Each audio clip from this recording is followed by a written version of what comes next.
பிரியமான என் அன்பு சகோதர சகோதரிகளே, எபிரேயர் 12ஆம் அதிகாரம் 7ஆம் வசனத்திலிருந்து 12 வரை பாருங்கள். 12ஆம் வசனம் சொல்லுகிறது, தளர்ந்து போன கைகளை திடப்படுத்துங்கள், தள்ளாடும் உங்கள் முழந்தாள்களை உறுதிப்படுத்துங்கள் என்று. எப்போ நம்முடைய கைகள் தளர்ந்து போகிறது, கால்கள் எப்பொழுது தளர்ந்து போகிறது தெரியுமா?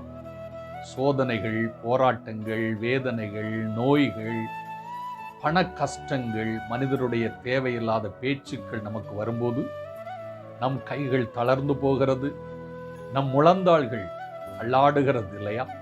ஆண்டவர் சொல்லுகிறார், உங்கள் கைகளையும் முழந்தாள்களையும் பலப்படுத்துங்கள் என்று. எனவே ஆண்டவருக்கேற்ற பரிசுத்தத்தில் நீங்களும் நானும் வாழதான் சோதனை என்று வேதம் சொல்லுகிறது.